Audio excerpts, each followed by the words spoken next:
네, 오늘의 새빨간 이슈들 확인하셨습니다. 지금부터는 자세한 이슈 분석 들어가 보도록 할 텐데요. 첫 번째 이슈입니다. 문재인 대통령이 오늘 오전 10시 30분부터 청와대 영빈관에서 제2차 한국판 뉴딜 전략회의 및 시도지사 연석회의를 개최했습니다. 1차 회의 이후 약 40일 만에 열리는 이 자리에서 문 대통령은 경제와 방역 이 투트랙 행보를 이어갈 것으로 보이는데요. 1차 전략회의가 뉴딜 펀드, 정책 펀드 관련한 내용에 초점이 맞춰졌다면 이번에는 6개 시도지사가 지역에서 추진하는 지역 균형 뉴딜 추진 상황 계획을 발표할 것으로 보입니다. 자, 그렇다면 관련주들 미리 저희가 좀 준비를 해봐야 될 텐데요. 어떤 종목에 주목하고 있으실까요, 전문가님?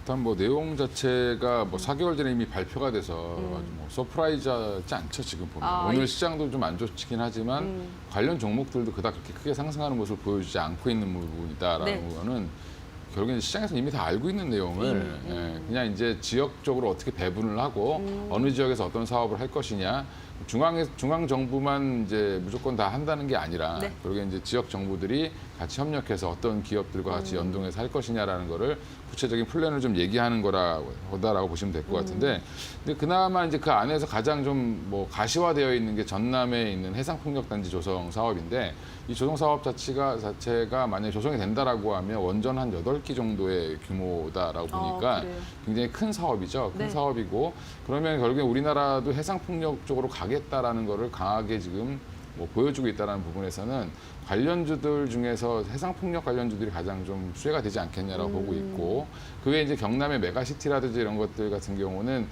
사실 스마트시티 관련된 거라고 보시면 되는데, 결국엔 전력망을 어떻게 할 것이냐, 아니면 정보를 어떻게 할 것이냐, 이런 것들이 좀 접목된다라고 보시면 될 것 같은데, 그런 좀 막연하죠. 막연하기 때문에 그동안 좀 많이 올랐던 디지털 뉴딜 관련된 포스코 ICT라든지 이런 종목들도 좀 관심을 가지실 필요는 있는데, 지금 눈에 딱 들어오게 보이는 것들은 여전히 좀 관심을 많이 받았던 해상풍력 쪽 관련 주식이라고 보시면 될 것 같습니다. 근데 내용을 지금 상황을 보면 오히려 오늘 이쪽 종목들은 그닥 강한 게 생각보다 없고요. 유니슨 한 종목 정도만 좀 올라가고 있는 모습인데, 대표적인 이제 해상풍력 국내 매출은 없지만 이제 가장 대표적인 타워 업체인 CS 윈드를 보셔도 지금 차트 한번 좀 보여주시면, 일단은 그동안 좀 한번 랠리를 하고 좀 쉬어가는 분위기인데 중간에 좀 조정을 받고 다시 올라가는 모습이 좀 나오고 있다라는 부분에서, 근데 오늘은 좀 밀리고 있죠. 근데 중장기적으로 한 1차 랠리는 한번 나왔고, 그리고 이제 그 시기가 보통 보면 9월 초까지 올라왔기 때문에 한 달여 정도 지금 쉬고 있는 모습이다라고 저는 생각을 하고 있고, 기간 조정이 끝나고 나면 다시 한번 2차 랠리를 할 수 있는 모멘텀이 나올 거로 좀 예상을 하고 있는데, 지난번에 거의 이제 어제부로 거의 한 12만 원대까지 근처에 갔다가 다시 눌리는 모습이고, CS 윈드뿐만 아니라 관련주인 전력망부터 시작해서 해상 케이블 관련된 LS도 비슷한 모습을 보여주고 있고요. 지금 3강 MNT라고 해서 사실 해상 구조물이죠. 이거 해상 풍력에 가장 좀 수혜를 볼 거다라고 예상하고 있는 국내 업체인데, 결국에는 지금 모양이 다 비슷합니다. 그러네요. 거의 지금 한번 지난번에 이제 조정 시 좀 빠졌다가 다시 제자리 오는 모습 정도.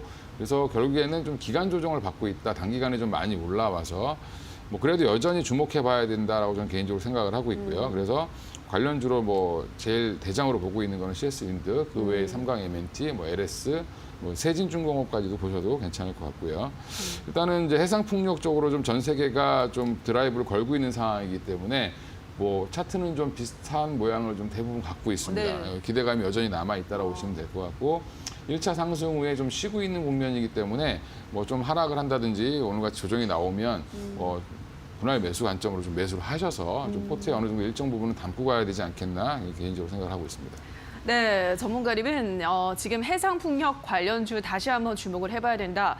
전 세계가 드라이브를 걸고 있기 때문에 관심을 가져야 된다라고 말씀을 하셨는데요. 많은 종목들 차트를 방금 보여드렸습니다. 놀라울 정도로 차트가 비슷한 흐름을 그려주고 있는데, 지금 우선 1차 상승 랠리 후에 쉬어가는 구간이기 때문에 지금 조정을 받고 있을 때 분할 매수로 들어가셔서 2차 상승 랠리를 기대할 수 있다고 하셨습니다.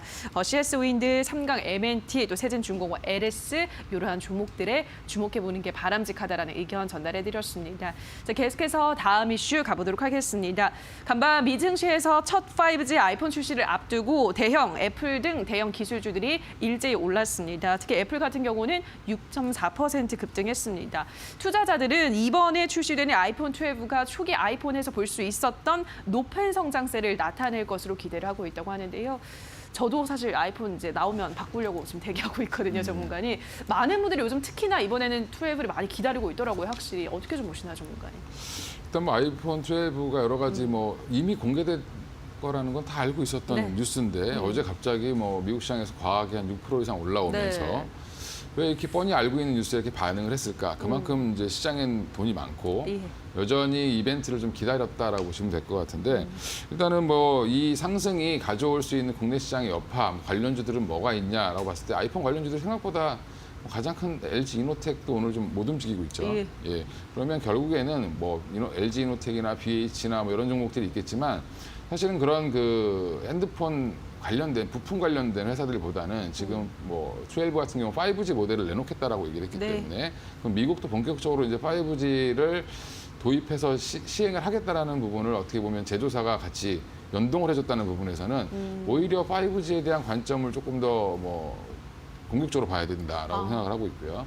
올 여름에 뭐 5G에 대한 미국 투자 얘기가 나와서 지금 삼성전자의 뭐 호재도 나왔고 여러 가지 수주 얘기도 나왔는데 관련해서 지금 종목들이 많이 상승했다가 지금 뭐 거의 한두 달 계속 쉬고 있는 모습이죠. 네. 예, 그래서 관련주들 좀 잠깐 좀 보시면 뭐 에이스테크가 가장 이제 대장으로 많이 올랐던 종목인데 사실 에릭슨이랑 뭐 그 삼성전자 두 군데 다 납품을 하는 회사고 그 차트를 보시면 한번 1차로 굉장히 크게 상승한 이후에 지금 조정을 좀 받고 있는 모습을 보여주고 있습니다.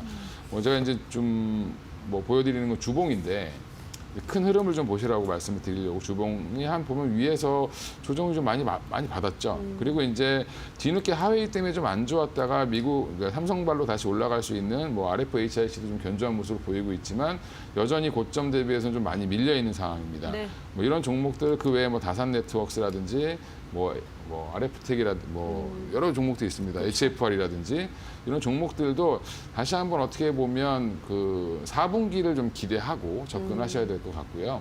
4분기와 내년을 좀 보시고 접근하셔야 되는 상황이고 지금 당장 3분기 실적이 그닥 전반적으로 좋지는 않을 걸로 예상을 하고 있습니다. 그래요. 예, 그러면 이제 4분기와 뭐 내년을 보고 투자를 하셔야 되고 5G가 좀 지겨우실 수 있는 이유가 사실은 뭐 좋다 하는데 계속 뭐 좀 지루하죠. 네. 예. 그러다가 이제 좀 어느 정도 지쳤을 때 올라갈 수 있기 때문에 일정 부분 포트에 뭐 5에서 10% 정도는 갖고 계시다가 뭐 좀 상승의 트렌드가 나온다든지 할 때 트리거가 생길 때 좀 더 들어가시면 괜찮을 것 같습니다. 알겠습니다. 아이폰 관련주는 사실상 오늘은 조금 미지근한 반응이기 때문에 오히려 이제는 5G 관련주에 다시 한번 관심을 좀 더 볼 때다라고 설명을 하셨습니다. 대표적으로 에이스테크 종목을 제시를 해드렸고요. 지금 포트폴리오에 한 5에서 10% 정도 비중을 담아두시고 다시 한번 상승 트리거가 나올 때 더 비중을 담아가는 전략. 그러니까 다시 한번 5G 관련주는 꼭 주목을 해보자라는 설명 전해드렸습니다. 자, 그럼 계속해서 마지막 이슈도 가보도록 하겠습니다. 6만 원 돌파 후에 여러 차례 하락 반전했던 삼성전자가 어제장에서 6만 400원에 마감을 했고 오늘도 강보합세를 이어가고 있습니다. 그래서 이제는 삼성전자 6만 전자라는 오명을 벗어낼지가 관심사입니다. 삼성전자 이달 들어서만 3% 넘게 올라가고 있는데요. 삼성전자 이제는 좀 6만 원을 안정적으로 안착을 하고 올라갈 수 있을까요, 전문가님? 어떻게 보시나요? 뭐 지금 코로나19 이후에 7월부터 계속 뭐 6만 원 근처만 가면 계속 빠졌죠. 맞아요. 예, 6만 원만 찍으면 빠지고 아니면 뭐 59,900원에 끝나는 경우도 많았고. 맞아요. 예, 그러니까 장중에 보면은 거의 6만 원을 터치하거나 근처에 가면 다시 밀리는 그런 모습이 나왔는데 그만큼 이제 어떤 단계를 넘어서는데 조금 뭐 그 항상 걸리는 심리적인 저항선이라고 네. 보시면 될 것 같은데. 오히려 이제 거꾸로 생각해 좀 거슬러 가서 생각을 해보시면 한 1월 달에 올해 이제 코로나가 나오기 전에 1월 달에 삼성전자에 대한 기대감으로 한 62,800원까지 갔었던 예. 적도 있습니다. 그러면 그 고점을 지금 돌파를 할 수 있을까 말까에 대한 그런 기로에 서 있다라고 보시면 되는데 뭐 이런 6만 전자를 좀 벗어날 수 있다라고 저는 개인적으로 보고 있고 그 6만 그 고점을 충분히 돌파할 거로 예상을 하고 있는데 그 이유로 보면 결국에는 실적이죠. 뭐 사실은 3분기 실적이 작년 3분기보다 오히려 더 잘 나왔고 맞아요. 작년 3분기는 생각해 보시면 아무런 뭐 코로나 그런 게 없었죠. 사실은 미중 무역 갈등 관련된 이슈만 좀 있었던 것 같은데 그러면서 결국에는 이제 잠정 실적의 서프라이즈가 나왔고 그 안에 이제 구성을 보면 사실은 반도체만 독주를 보였던 2분기와는 달리 3분기에는 가전이 되게 좋았습니다. 모바일과 가전이 굉장히 좋았고 LG전자도 거의 한 1조에 가까이 육박하는 실적을 냈다라고 봤을 때 삼성전자도 똑같이 가전 사업부가 굉장히 좋았겠죠. 네. 예, TV라든지 뭐 냉장고라든지 이런 거 많이 팔렸을 텐데 결국에는 이런 가전 사업부나 스마트 사업부분이 같이 올라와주고 지금 아까 얘기했던 5G 관련된 통신 사업, 통신 장비 사업까지 같이 올라온다라고 하면 포트폴리오가 굉장히 좀 좋아지고 있죠. 그리고 디스플레이도 좀 돌아서고 있는 상황이고 그럼 여러 가지로 봤을 때 삼성전자는 지금 D램 가격만 조금 더 돌아선다라고 하면 확실하게 좀 뭐 실적은 좀 단단하게 올라오지 않겠나라고 생각을 하고 있는데 결국에 이제 D램 가격을 1분기에 올라갈 거냐, 뭐 4분기에 올라갈 거냐 여러 가지 말이 많습니다. 네. 많은데 뭐 요즘의 분위기는 4분기부터도 D램 가격은 좋아질 수 있다라는 게 또 좀 얘기가 나오고 있고 대부분의 전문가들은 뭐 한 1분기부터는 무조건 좋아진다라고 보고 있는 상황일 것 같습니다. 그래서 결국에 이제 최근 외국인들의 매수세가 좀 계속 좀 이어지고 있고 우리나라 시장을 대표하는 삼성전자가 뭐 외국인들이 사기 굉장히 좋은 여건이 좀 되어 있다라고 보시면 될 것 같고요. 고점인 62,800원 충분히 돌파 가능하다. 뭐 차트 한번 좀 보시면 그동안 삼성전자를 많이 사신 분들이 보통 5만 원대 중반에 많이 사셨을 거로 예상을 하는데 지금 이제 한 10% 이상 정도 수익이 나셨다라고 봤는데 저는 이 1월 달에 보여줬던 62,800원 충분히 돌파할 가능성이 높다라고 생각을 하고 있고요. 조금 더 지금은 보유 관점으로 들고 가셔도 괜찮을 것 같고 만약에 없으신 분들 같은 경우는 6만 원 밑으로 뭐 빠지게 된다 시장 뭐 외부 변수에서 그러면 좀 더 추가 매수하셔서 담고 가셔도 괜찮을 것 같습니다.